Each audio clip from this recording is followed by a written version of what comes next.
अहंकार की मुट्ठी बांधपण की अंजुलि बनाई है तुमने। इस ज्ञान को ग्रहण कर पाओगे?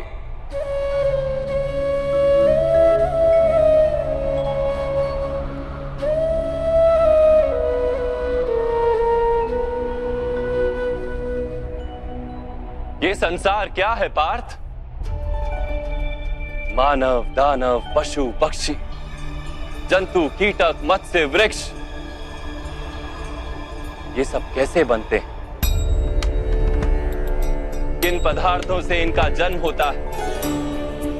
कैसे चलते हैं, कैसे जीते हैं? मृत्यु कैसे होती है इनकी? और मृत्यु के पश्चात क्या होता है?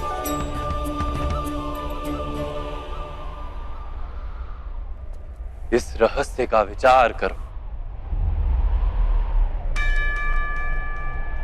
मनुष्य की देह मिट्टी से बनी है माता। जल उसमें रक्त आदि बनकर प्रवाह करता है। अग्नि देह को तापमान देती है और देह में रिक्त स्थानों में आकाश प्रकट होता है। अर्थात धरती, वायु, जल, अग्नि और आकाश, इन पंच महाभूतों से ही शरीर का निर्माण हो। अर्थात महामहिम गुरु द्रोण पृथ्वी, जल, वायु, अग्नि और आकाश से अधिक कुछ भी नहीं। धर्म ज्ञानी भी पंच महाभूत का जोड़ है और अधर्मी भी। तो मोह किसका कर रहे हो पार्थ? मिट्टी का? परंतु माधव, इस मिट्टी के देह से ही तो मनुष्य एक दूसरे का परिचय पाते हैं। सारे संबंध इस मिट्टी के देह से ही तो होते हैं। नहीं पार्थ, यदि ये सत्य होता तो मृत्यु के पश्चात देह को नष्ट क्यों किया जाता है?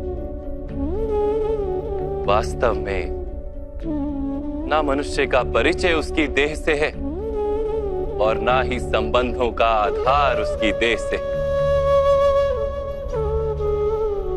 मनुष्य का स्वभाव, उसके बर्ताव और उसके कार्य उसका परिचय।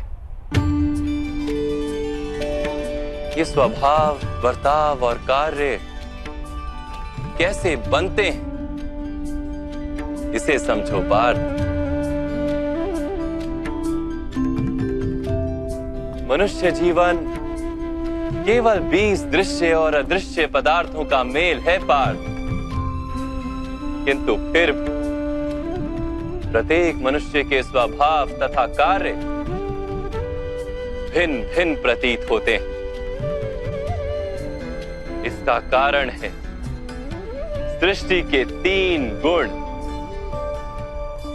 तमस, रजस और सत्व। ये 3 गुण क्या है माधव? तमस का अर्थ होता है अंधकार। बिना अच्छे बुरे का विचार किए जीवन व्यतीत करने को तामसिक व्यवहार कहा जाता है। जैसे पशु पक्षी जीते हैं केवल अपनी शारीरिक इच्छाओं को पूर्ण करने के लिए। सत्व का अर्थ होता है ज्ञान का प्रकाश।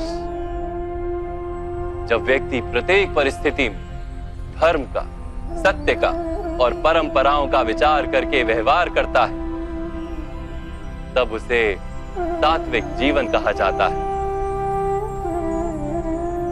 इन दोनों के मध्य में ऐसा व्यक्ति होता है जिसके पास ज्ञान तो है, पर शरीर और मन की इच्छाओं के साथ बंधा हुआ भी है। ऐसा मनुष्य रजस अर्थात अहंकार पूर्ण मन स्थिति के साथ जीता है। तमस, रजस तथा सत्व गुणों के अधिक या कम मात्रा के मेल से ही मनुष्य का स्वभाव बनता है।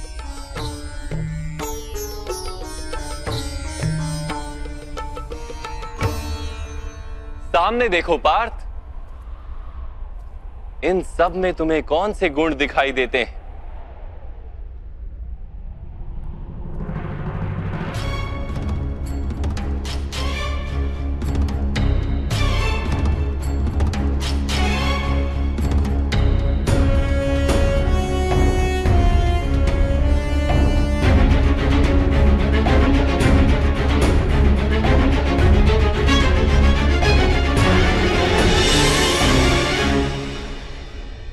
युवराज दुर्योधन धर्म जानते हैं परंतु वहन नहीं करते।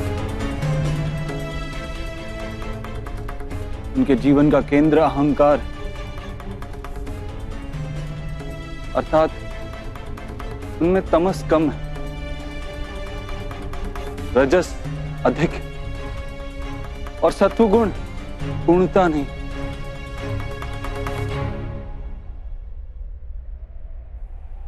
और इस ओर राजकुमार दुशासन, उन्होंने सदैव अपने ज्येष्ठ भ्राता का आदेश माना बिना विचार के, अर्थात इनमें केवल तमस। महामहिम को भी देखो पार्थ, सत्व के साथ तमस का मेल है, अहंकार नहीं,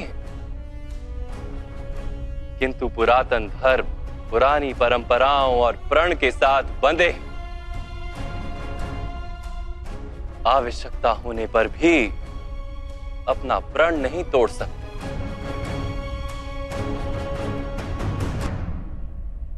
गुरु द्रोण को देखो, ज्ञान और अहंकार दोनों ही हैं। ज्ञान तो मनुष्य को मुक्ति दिलाता है, किंतु इनका अहंकार इन्हें मुक्त नहीं होने देता।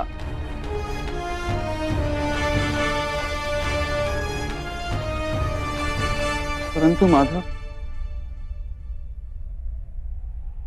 यदि मनुष्य का स्वभाव इन तीन गुणों का मेल है, तो फिर मनुष्य का व्यवहार पहले से ही निश्चित है। सिंह हिरण को खाएगा ही और हिरण सिंह से भयभीत ही होगा। तो फिर धर्म की प्रशंसा क्यों? अपराध का दंड क्यों? उसका क्या तात्पर्य है?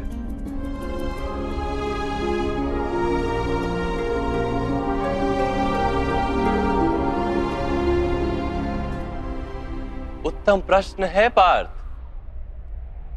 किंतु पहले मनुष्य क्या है ये तो जान लो। मनुष्य केवल 5 महाभूत नहीं, 5 पदार्थ नहीं, 5 ज्ञानेंद्रियां, 5 कर्मेंद्रियां तथा 3 गुण, ऐसी 23 वस्तुओं का मेल भी नहीं। मनुष्य को चलने फिरने तथा कार्य करने हेतु शक्ति की आवश्यकता होती है और शक्ति को चेतना कहते हैं। तो क्या माधव, मनुष्य इसकी चेतना है? नहीं पार्थ, मनुष्य की चेतना के साथ उन 23 वस्तुओं के मेल का नाम प्रकृति है। 24 वस्तुओं से बने मनुष्य नामक यंत्र में वास करता है पुरुष, अर्थात परमात्मा का अंश। उसे आत्मा कहा गया है। जब प्रकृति और पुरुष का मेल होता है, अर्थात जब परमात्मा का अंश आत्मा बनकर देह में वास करता है, तब मनुष्य जीवित होता है। यह आत्मा क्या है माधव, और इसे जानने का क्या उपाय? मनुष्य जैसे रथ का उपयोग करता है, वैसे ही आत्मा शरीर नाम के इस यंत्र का उपयोग करती है। शरीर के माध्यम से शरीर के सुख दुख का उपभोग करती है, किंतु आत्मा शरीर नहीं पार्थ। शरीर का नाश किया जा सकता है, किंतु आत्मा का नाश नहीं किया जा सकता।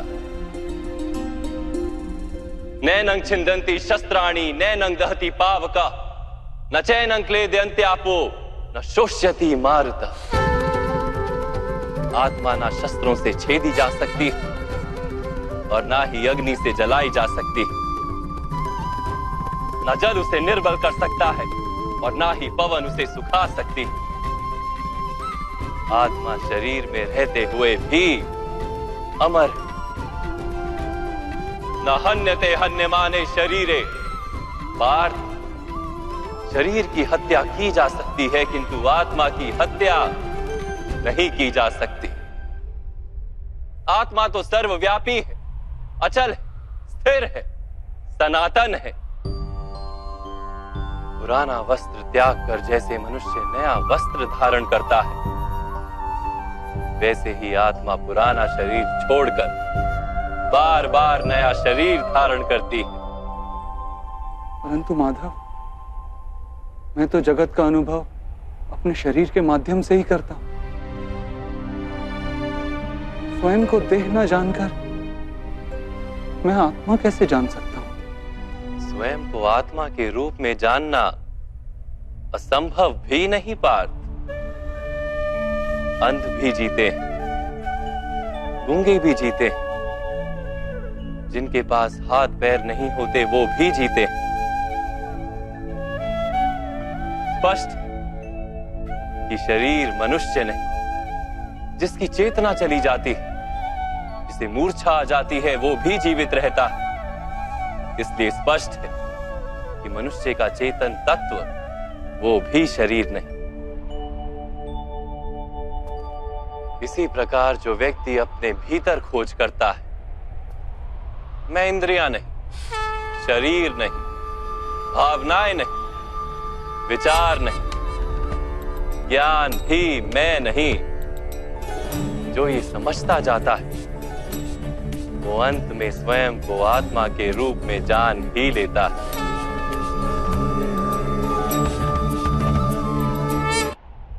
यह आत्मा का क्या कार्य है माधव?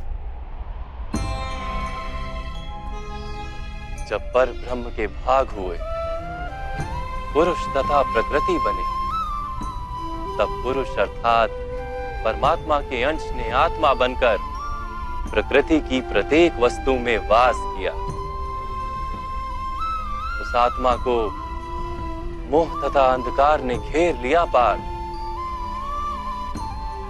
उस मोह निद्रा से जागृत होकर स्वयं को परमात्मा का अंश जानना ही आत्मा का कर्तव्य, उद्देश्य और जीवन कार्य।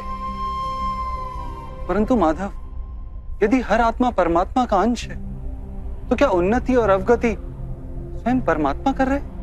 जिस प्रकार कीचड़ में पड़ा रत्न चमकता नहीं, वैसे ही प्रकृति के 24 पदार्थों से घिरी आत्मा को विस्मरण हो जाता है कि वो परमात्मा का अंश है। अधिकतर आत्माएं अपनी देह को ही सब कुछ मानती हैं, स्वयं देह से भिन्न है ये जान ही नहीं पाती।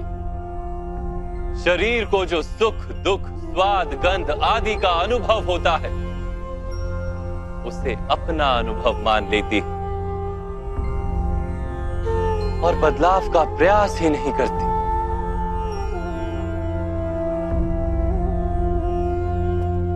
जो आत्माएं बदलाव का प्रयत्न नहीं करती, निरंतर अधर्म करती रहती हैं, उन्हें जागृत करने के लिए दंड देना अनिवार्य है।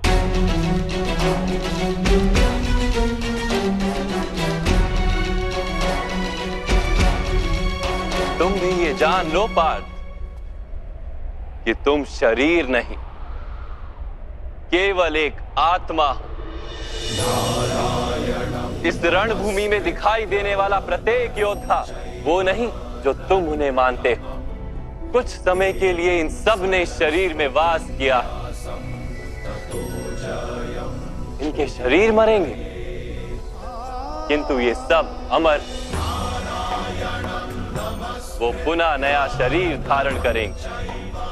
जब तक स्वयं को शुद्धात्मा के रूप में जान नहीं लेंगे, जब तक अधर्म का त्याग करके धर्म में दृढ़ नहीं होंगे, तब तक ये जन्म लेते और मरते रहेंगे।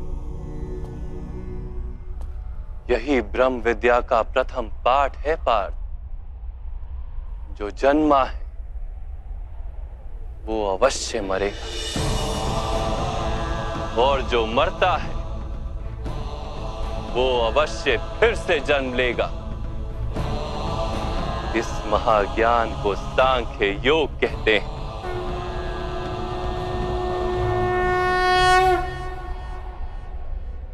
धर्म और अधर्म क्या है माधव? जिस मार्ग पर चलकर मनुष्य स्वयं को आत्मा के रूप में देखता है, परमात्मा के अंश के रूप में स्वयं को जानता है, उस मार्ग को धर्म कहते हैं।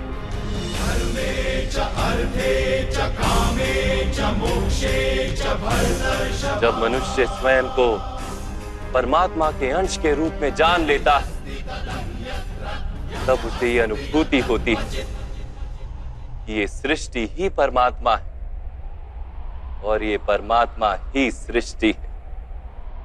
सृष्टि और परमात्मा में कोई भेद नहीं।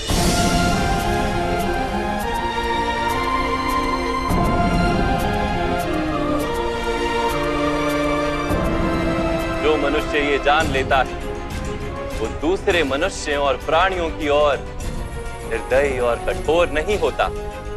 वो ये जानता है कि जीव कटने से पीड़ा केवल जीव को नहीं होती, उसकी अनुभूति समग्र शरीर को होती है। वैसे एक मनुष्य को पीड़ा होती है तो समग्र संसार उस पीड़ा का अनुभव करता है।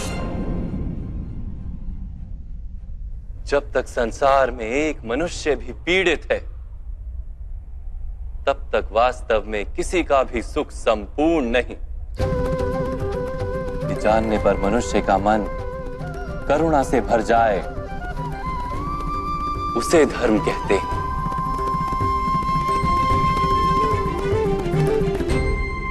जब किसी पर तमस गुण छाया होता है तो वो दूसरों के प्रति कठोर, निर्दयी और स्वार्थी हो जाता है।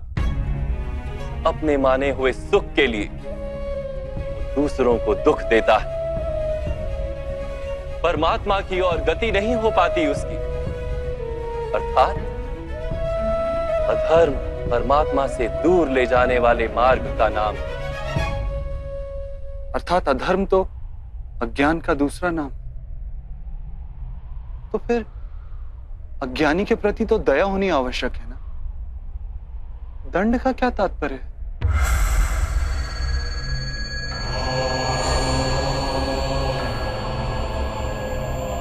अज्ञानी जब ज्ञान का मूल्य जानने को सजना, ज्ञान पर दृष्टि डालने को भी सजना,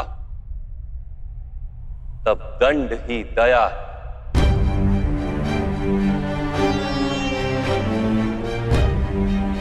उसके प्रति भी और दूसरों के प्रति भी।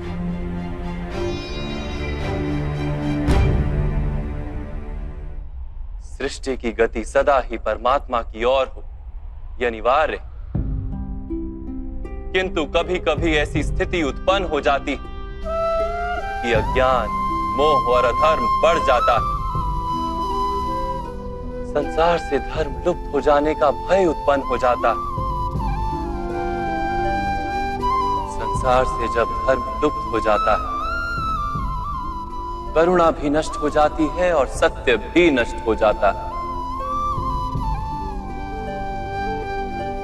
आने वाली पीढ़ियों को धर्म प्राप्त हो सके, इसके लिए आज अधर्मियों का नाश करके धर्म की पुनः स्थापना करना अनिवार्य है। कथा संग्राम की, विश्व के कल्याण की। आज भी ऐसी ही स्थिति है पार्थ, और धर्म स्थापना का कर्तव्य तुम्हारा है। इसलिए निर्बलता का त्याग करो और इस युद्ध के लिए सज हो जाओ, और इस युद्ध के लिए सज हो जाओ, युद्ध के लिए सज हो जाओ।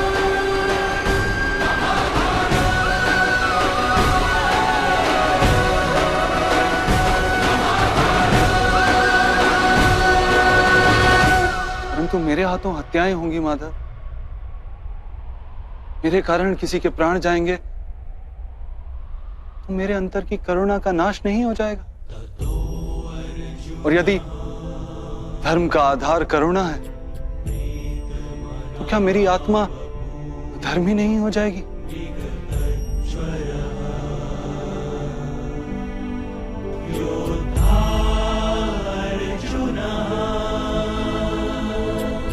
कर्म का बंधन अवश्य निर्मित होता है, किंतु कार्य का बंधन निर्मित नहीं होता पार्थ। तुम्हें कर्म और कार्य के बीच क्या भेद है, ये जानना आवश्यक है। सभी कर्म कार्य हैं, किंतु सभी कार्य कर्म नहीं। कर्म उस कार्य को कहते हैं जिसके साथ फल की आशा जुड़ी। मनुष्य जब भी सुख की, संपत्ति की, प्रशंसा की आशा रखकर कोई कार्य करता है तो वो उस कार्य के फल से बंध जाता है। जब किसी कर्म को फल की आशा से किया जाए तो उसे सकाम कर्म योग कहते हैं, और जब किसी कर्म को बिना किसी फल की आशा से किया जाए तो उसे निष्काम कर्म योग कहते हैं। इसी कारण से उसे बार बार जन्म लेना पड़ता है। वास्तव में मनुष्य को कोई कर्म नहीं बांधता, उस कर्म से जुड़ी आशाएं उसे बांधती हैं।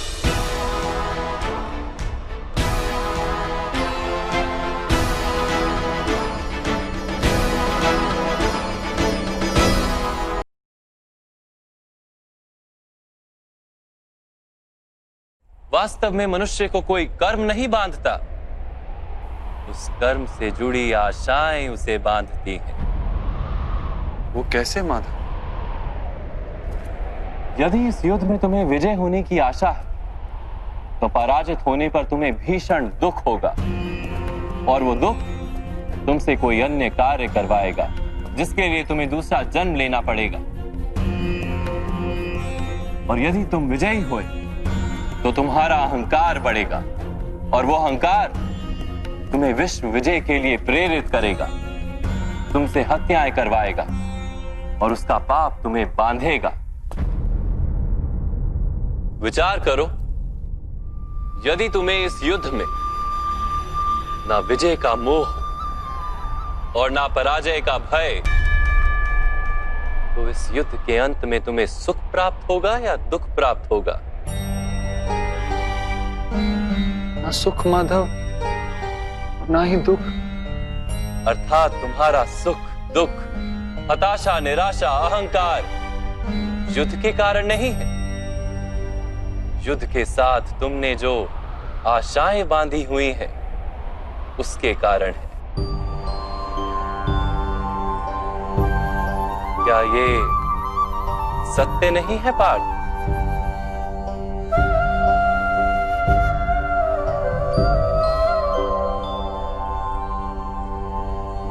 सुख दुखे समे कृत्वा लाभा लाभो जया जयो ततो युद्धाय युज्यस्व नैवं पाप मवाप्स्यसि। अर्थात सुख दुख को समान मानकर लाभ हानि जय पराजय का विचार किए बिना यदि तुम युद्ध करोगे कौन्तेय, तो तुम पाप के भागी नहीं बनोगे। इसी को कर्म योग कहते हैं। जो सांख्य का ज्ञान प्राप्त कर लेता है वो ये जान लेता है कि वो शरीर नहीं, केवल एक आत्मा है। शरीर के भोग और अनुभव तो केवल मृत्यु तक है, अर्थात वास्तविक नहीं, केवल माया है। उसके लिए कर्मयोगी बनना सरल हो जाता है। परंतु माधव, यदि कार्य से बंधन निश्चित है तो क्या संसार का त्याग करके संन्यास लेना उचित नहीं? इसी विचार का परिणाम है कि आज ये युद्ध हो रहा है पार्थ।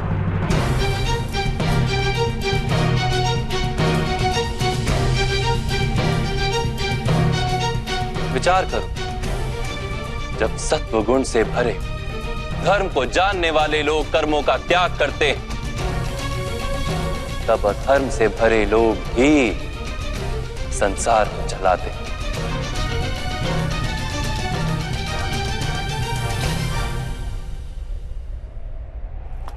यदि महामहिम ने संसार का त्याग ना किया होता तो आज अधर्म इतना बढ़ता ही नहीं।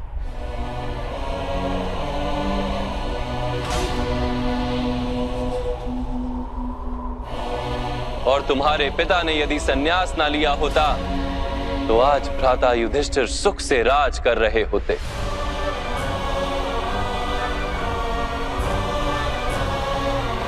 और अपनी प्रजा को न्याय और धर्म का ज्ञान दे रहे होते। किंतु दुखदायक बात तो यह है पार्थ कि सत्वगुण से भरे मनुष्य ही संसार को लाभ दे सकते हैं, किंतु वो ही संन्यास का विचार करते हैं। जैसे जल तो भाप बनकर उड़ जाता है और कीचड़ कीचड़ वहीं पड़ा रहता है, वैसे सत्वगुणी सज्जन लोग तो संसार का त्याग कर देते और तमस से भरे अधर्मी लोग संसार में कार्य करते हैं। इसी कारण से संसार में पाप और अधर्म बढ़ता है।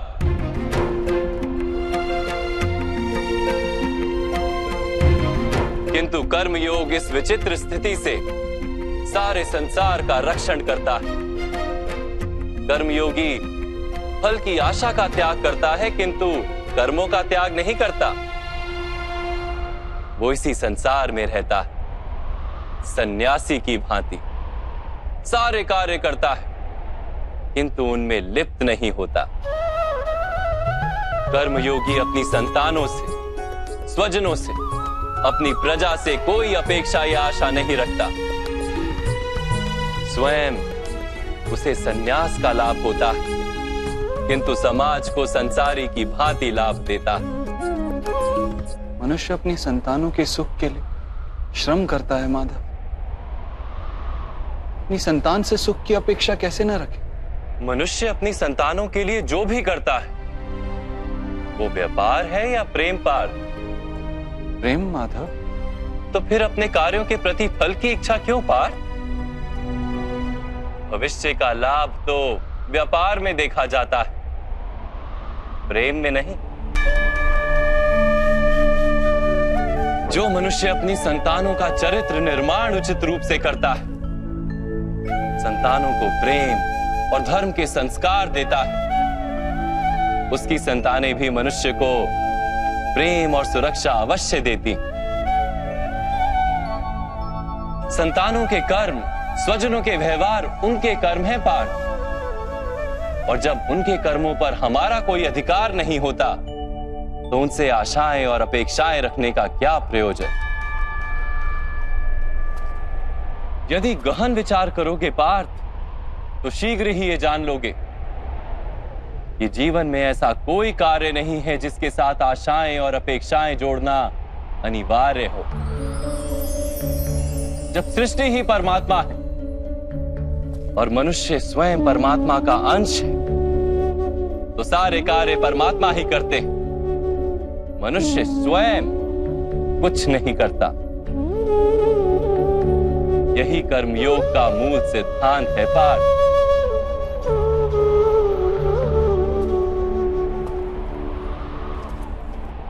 तुम्हें भी कर्मयोगी बनकर ये युद्ध करना आवश्यक है पार्थ।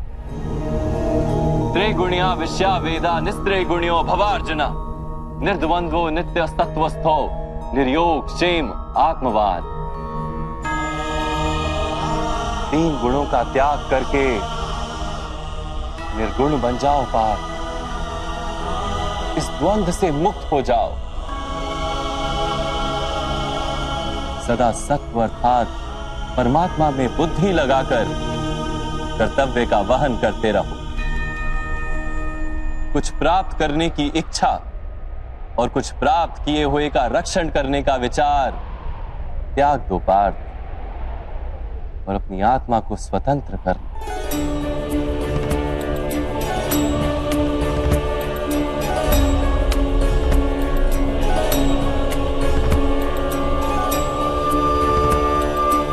स्मरण रहे पार्थ, कर्मण्यवाधिकारस्ते मा फलेषु कदाचन मा कर्म फल हेतुर्भु मा ते संगोस्त्व कर्मणि। तुम्हारा अधिकार तो केवल कर्म करने का है, फल तो ईश्वर के हाथ में, इसलिए ना कर्म से भागना उचित है और ना ही कर्म के फल की आशा रखना उचित है।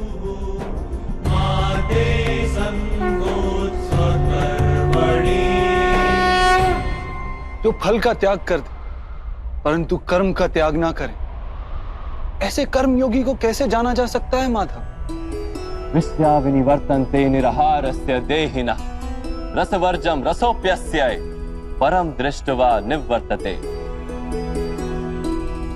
सुनो पार्थ, जो स्वाद से छूटने के लिए भोजन का ही त्याग कर देता है, वास्तव में उसके मन से स्वाद की लालसा कभी जाती ही नहीं, उसे दोहरी हानि होती है।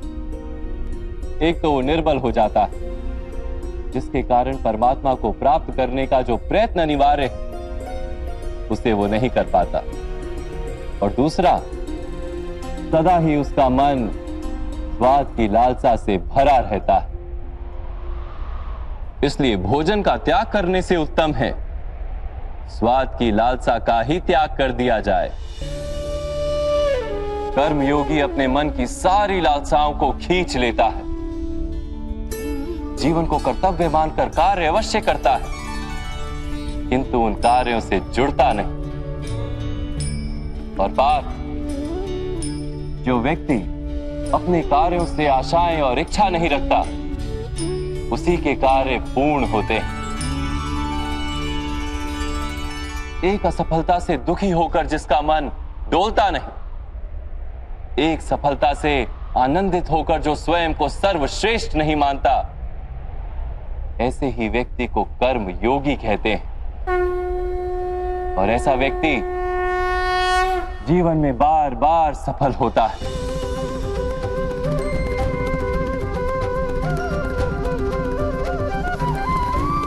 ध्यायतो विषयान पुंसः संगस्तेषु पजायते संगात संजायते कामा कामात् क्रोधो भिजायते क्रोधात् भवति सम्मोहः सम्मोहात् स्मृति विभ्रमः स्मृति भ्रंशात् बुद्धिनाशो बुद्धिनाशात् प्रणश्यति। फल की आशा से कामना प्रकट होती है, और कामना का तो स्वभाव है असंतुष्ट रहना। असंतोष से क्रोध उत्पन्न होता है, और क्रोध से मोह जन्मता है। मोह के कारण व्यक्ति आचार और व्यवहार का ज्ञान ही भूल जाता है। ज्ञान के जाने से बुद्धि चली जाती है, अनुचित प्रकार के कार्य होने लगते हैं, और समाज ऐसे व्यक्ति का शत्रु बन जाता है, और अंत में ऐसे मनुष्य का पूर्णतः पतन हो जाता है।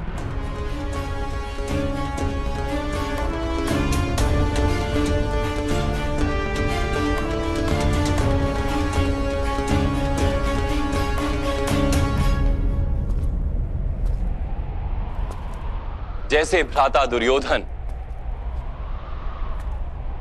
उनके सेनापति महामहिम उनके ही शत्रु हैं, और तुम्हें विजय का आशीर्वाद दिया।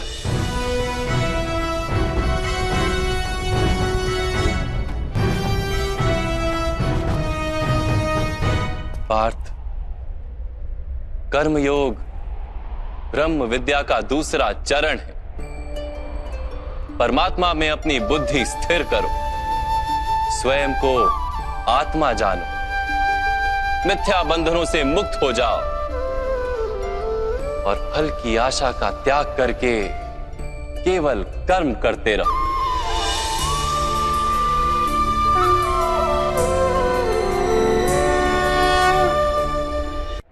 अपनी बुद्धि को परमात्मा में स्थिर करके कर्म योगी बनने का क्या मार्ग है माधव? पार्थ, सांख्य योग के कारण मनुष्य परमात्मा का निरंतर स्मरण करता रहता है, परमात्मा का स्मरण करने से मनुष्य के हृदय में समर्पण का भाव उत्पन्न होता है और उस भाव को भक्ति कहते हैं। भक्ति से मनुष्य को सत्य असत्य का ज्ञान प्राप्त होता है। उस ज्ञान से उसे परमात्मा के दर्शन होते हैं और जिसे परमात्मा के दर्शन हो जाते हैं वही वास्तव में कर्मयोगी बन जाता है और जन्मों के फेरों से छूटकर मोक्ष को प्राप्त कर लेता है। सभी आत्माओं का अंतिम लक्ष्य वही है और धर्म का अंतिम चरण भी वही है। किंतु मैं परमात्मा के दर्शन के बिना समर्पण किस प्रकार कर सकता हूं माधव? परमात्मा के दर्शन करने हेतु अपनी आंखों पर बंधे लालसा, अहंकार, क्रोध और पूर्वाग्रह की पट्टियों को उतारना होता है। अंधेरे कक्ष में बैठा मनुष्य यदि कहे कि उसे सूर्य के दर्शन करने तो उससे क्या कहोगे? यही कहोगे ना कि कक्ष से बाहर आ जाए और आकाश के नीचे खड़ा हो जाए। सूर्य तो सदैव उपस्थित है। वैसे ही पार्थ, ये सृष्टि ही परमात्मा है, परमात्मा ही सब कुछ है। परमात्मा के सिवा कुछ भी नहीं। जो अपनी आत्मा के दर्शन कर लेता है वो परमात्मा के दर्शन कर लेता है। जैसे नमक के एक कण का स्वाद समग्र सागर के स्वाद से भिन्न नहीं होता, वैसे अपनी आत्मा के दर्शन परमात्मा के दर्शन से भिन्न नहीं होते।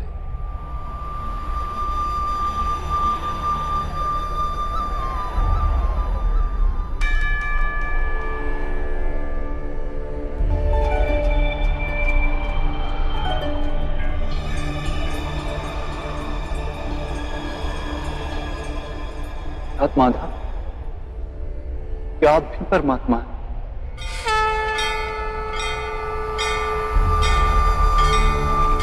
हाँ पार्थ, मैं परमात्मा हूं।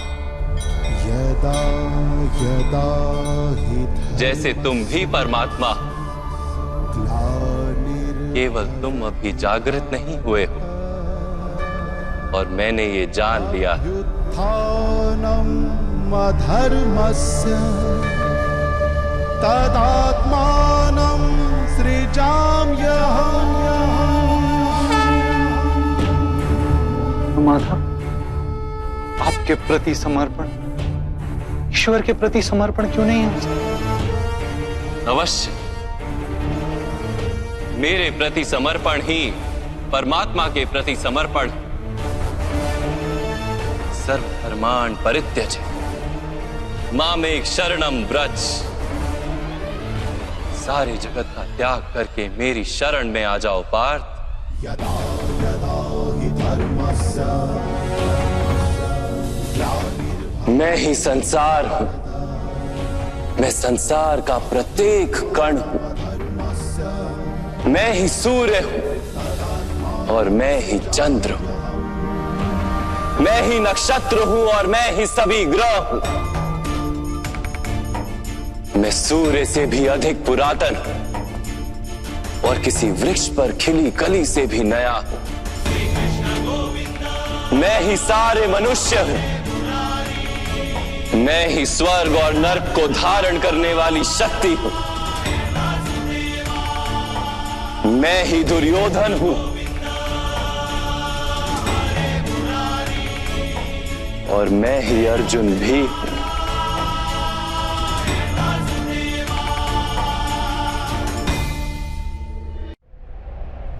वो कैसे संभव है माधव?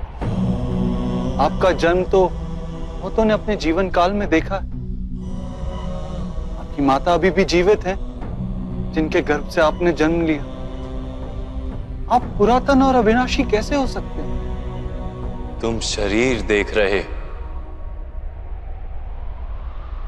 और मैं आत्मा की बात कर रहा हूं। मेरे अनेक जन्म हुए हैं पार्थ। मैंने अनेकों अवतार धारण किए हैं। कई शरीर बने हैं मेरे और इसी मिट्टी में मिले।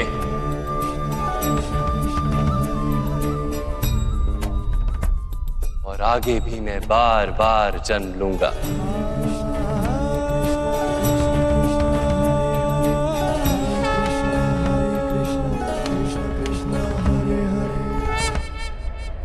यदा यदा हि धर्मस्य ग्लानिर्भवति भारत अभ्युत्थानम् अधर्मस्य तदात्मानं सृजाम्यहम्।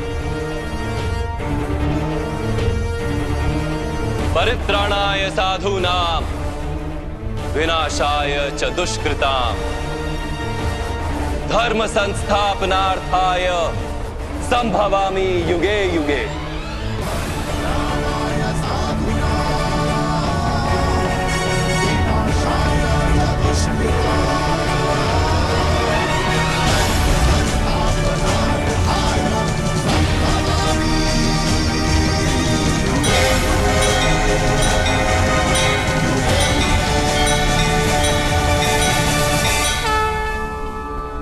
जब जब धर्म को हानि होती है, जब जब अधर्म में वृद्धि होती है, तब तब सत्पुरुषों के उद्धार के लिए, अधर्मियों के विनाश के लिए और धर्म की पुनः स्थापना के लिए मैं ही जन्म लेता हूं। ये प्रत्येक युग में होता आया है और आगे भी ऐसा ही होगा। मैं ही अविनाशी परमात्मा हूं। मैं ही मत्स्य भी था और मैं ही वामन अवतार भी।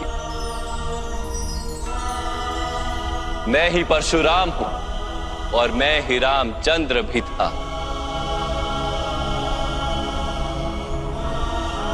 मैं ही ब्रह्मा विष्णु और महेश हूं और मैं ही सरस्वती काली और लक्ष्मी भी।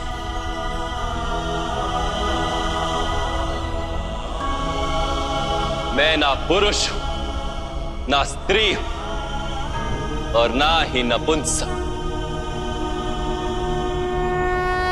मैं ना शरीर हूं, ना शरीर के अंग हूं। मैं ज्ञान, सृष्टि हूं, चैतन्य हूं और पर ब्रह्म। मैं सब कुछ हूं और मैं कुछ भी नहीं।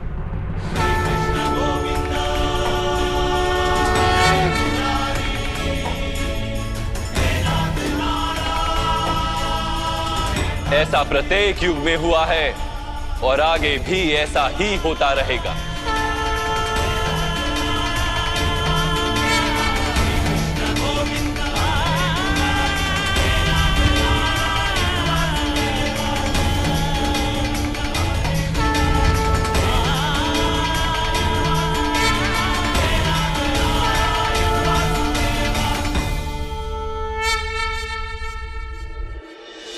मैं आपके वास्तविक रूप का दर्शन करना चाहता हूं माधव। देखो पार्थ,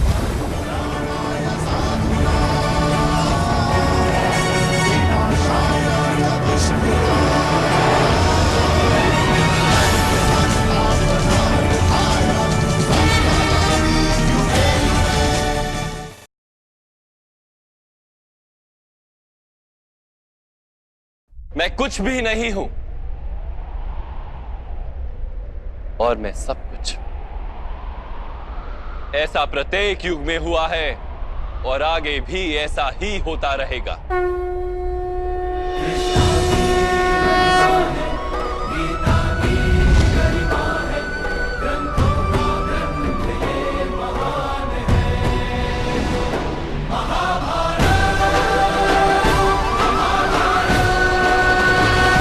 जब तुम आत्मज्ञान प्राप्त करोगे पार्थ, स्वयं को मुझसे जुड़ा ही पाओगे। तब तुम भी मेरी ही भांति स्वयं को परमात्मा के रूप में देखोगे। किंतु उस पद को प्राप्त करने हेतु मेरे प्रति संपूर्ण समर्पण अनिवार्य है। समर्पण क्या है माधव? समर्पण मन की ऐसी स्थिति का नाम है जब मनुष्य अपने सारे संकल्पों का त्याग कर देता है,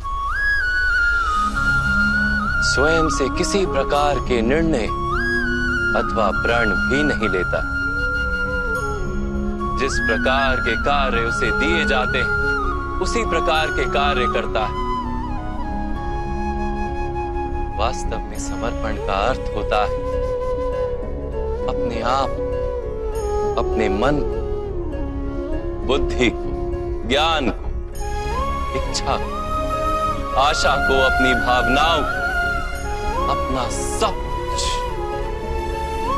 किसी को अर्पण कर देना। और ऐसे समर्पण को भक्ति कहते हैं।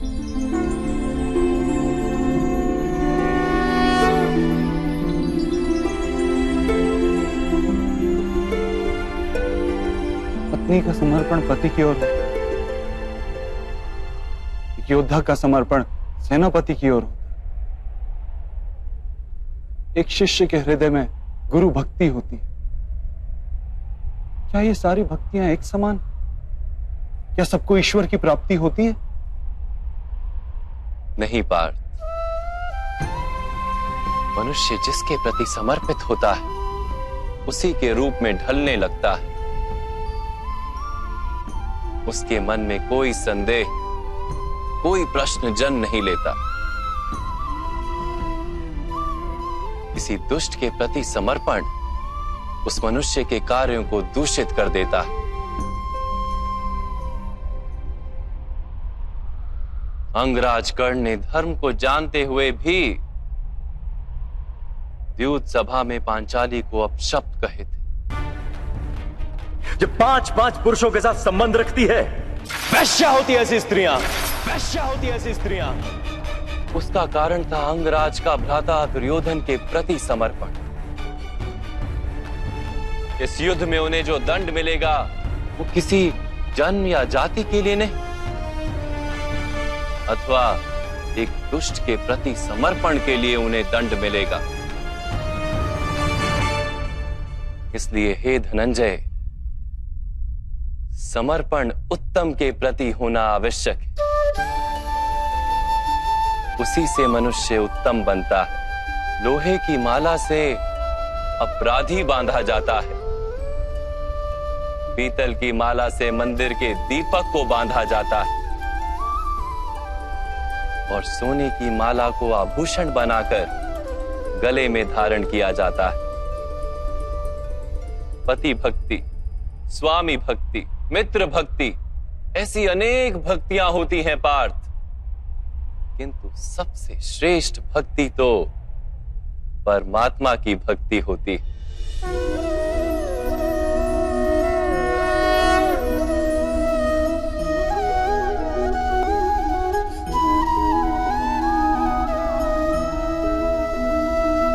किंतु परमात्मा की भक्ति का सांख्य अथवा कर्म योग से क्या संबंध है? सांख्य योग के कारण मनुष्य स्वयं को आत्मा के रूप में जानता है। कर्म योग से वो जीवन के बंधनों से छूट जाता है, और भक्ति के कारण मनुष्य को परमात्मा के वास्तविक रूप का ज्ञान होता है। परमात्मा के ज्ञान से मनुष्य जन्म मरण के फेरों से छूटकर सच्चिदानंद स्वरूप को प्राप्त कर लेता है। परमात्मा में समाकर स्वयं परमात्मा हो जाता है।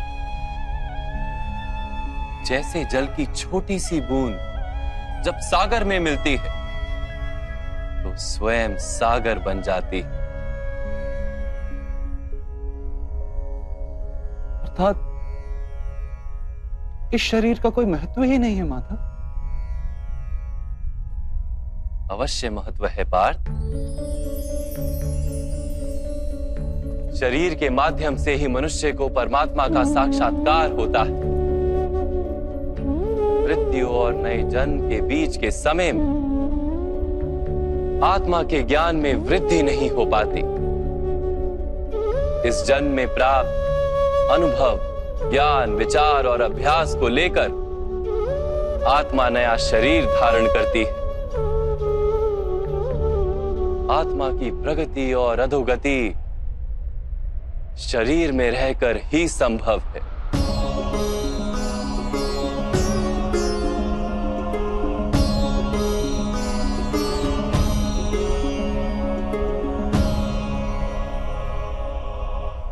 परंतु माधव, यहां उपस्थित व्यक्तियों का वध करके क्या हम उनके उद्धार की संभावना को नष्ट नहीं कर देंगे?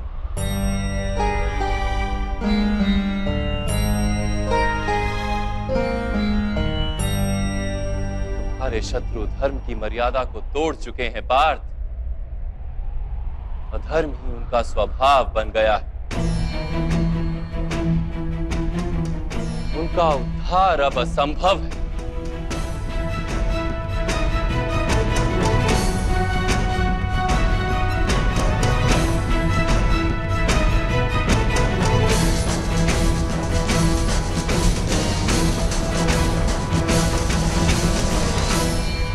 अपराधी को एक सीमा तक ही उद्धार का अवसर दिया जा सकता है। मैंने शिशुपाल के 99 अपराधों को क्षमा किया था, किंतु 100 अपराधों के पश्चात उसे दंड देना आवश्यक था। अपराधी को यदि अपराध करने दिया जाए तो उसका अधिक से अधिक पतन होता है।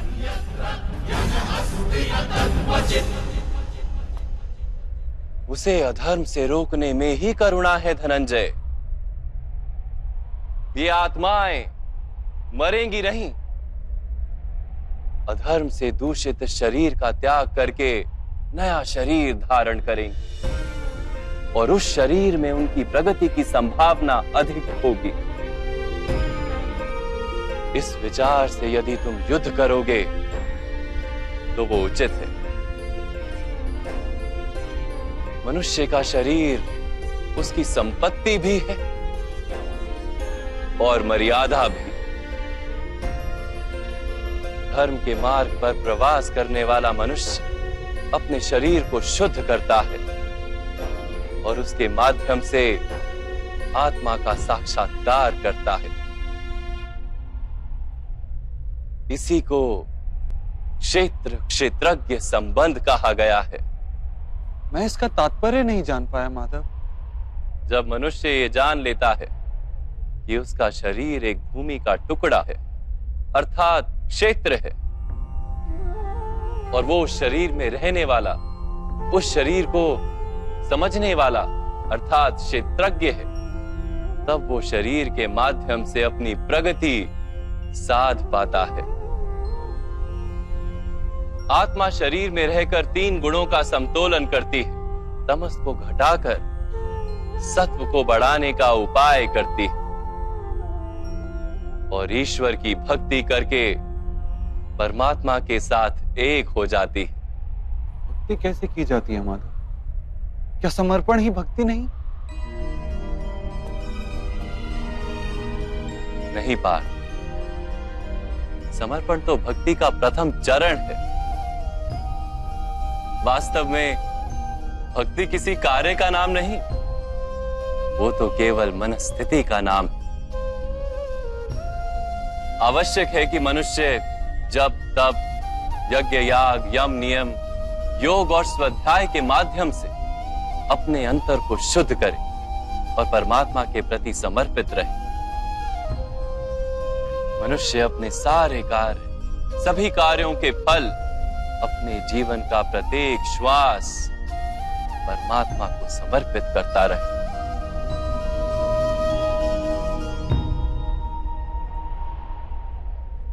यदि भक्ति केवल मन की स्थिति, तो जब तब आदि का क्या महत्व है माधव?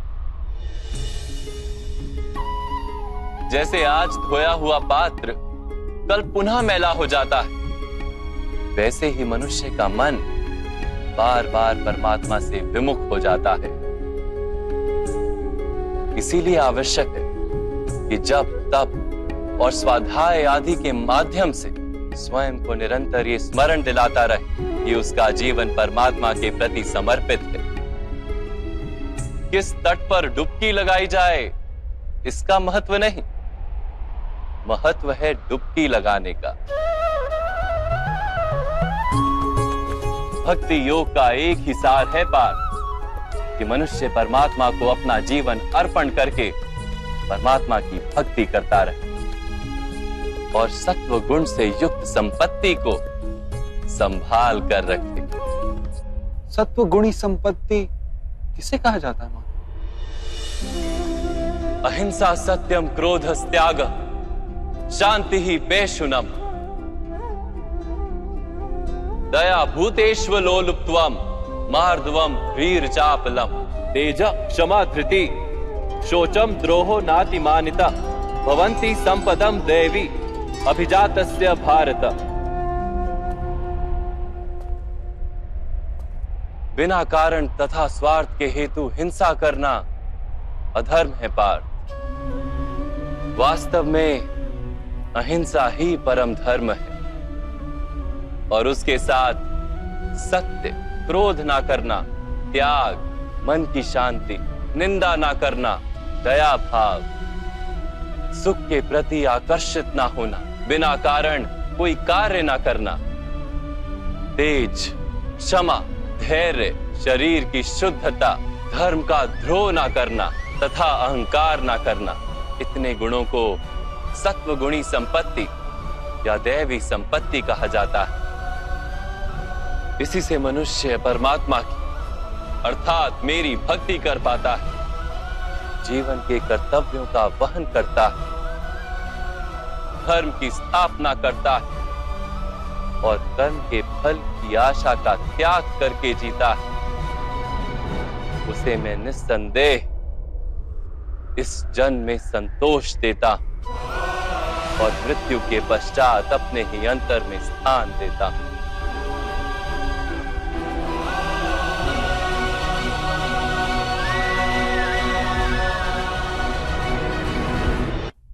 आपका रूप कैसा है माधव?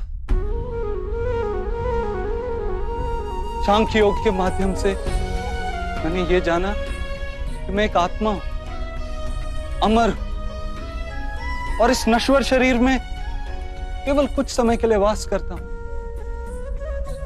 कर्म योग के माध्यम से मैंने ये जाना कि जो फल की इच्छा का त्याग कर केवल कर्म करता है उसे जीवन में शांति और सफलता प्राप्त। भक्ति योग के माध्यम से मैंने आपके प्रति समर्पण का महत्व जाना।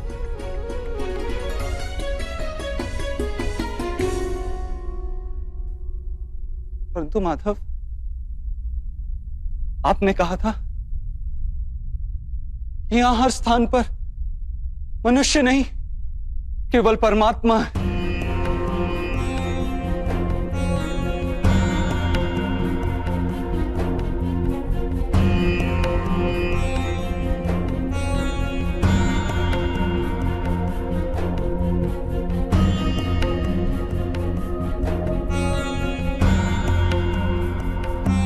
किंतु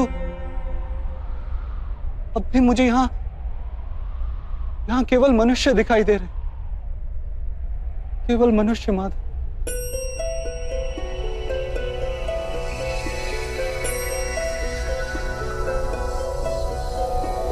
नारायणं नमस्कृत्य नरं चैव नरोत्तमं देवीं सरस्वतीं व्यासं ततो जयमुदीरये। मैं आपके वास्तविक रूप का दर्शन करना चाहता हूं माधव। आपकी शक्ति, आपका ज्ञान, तेज और ऐश्वर्य से युक्त परमात्मा स्वरूप को प्रत्यक्ष देखना चाहता हूं माधव। मुझे अपने अविनाशी स्वरूप का दर्शन दीजिए मां।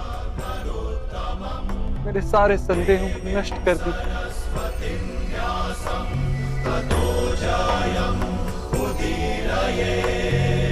मुझे दर्शन दीजिए मां।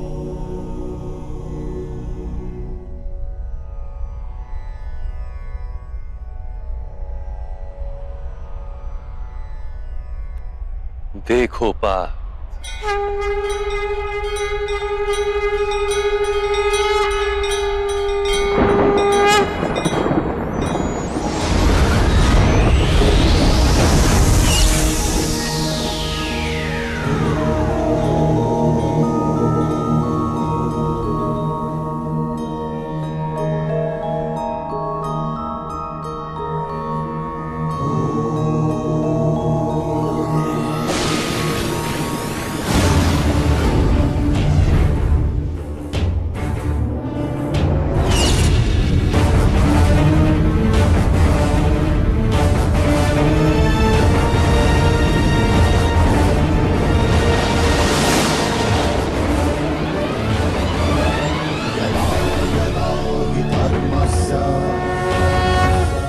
ग्लानिर्भवति भारत अभ्युत्थानमधर्मस्य तदात्मानं सृजाम्यहम्।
सांख्य योग से कर्म योग, कर्म योग से भक्ति योग और भक्ति योग से ज्ञान योग की प्राप्ति होती है।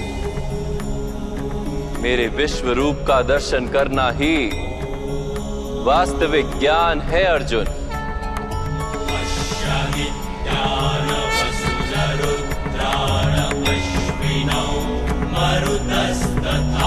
यही एक ज्ञान है जो विश्व में सारे ज्ञानों तथा विज्ञानों का आधार है।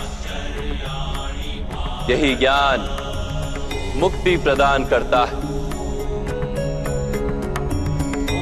देवताओं को भी जो दर्शन सरलता से प्राप्त नहीं होते, ऐसा वास्तविक रूप मैं तुम्हें दिखा रहा हूं अर्जुन।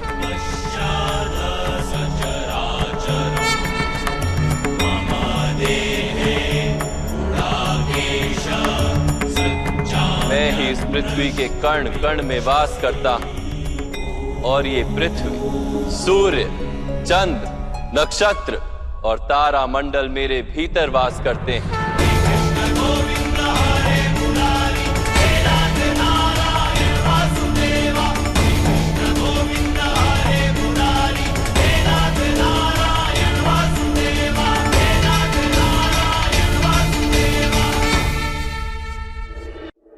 मैं आपके प्रत्येक आदेश का पालन करूंगा। ओजस्य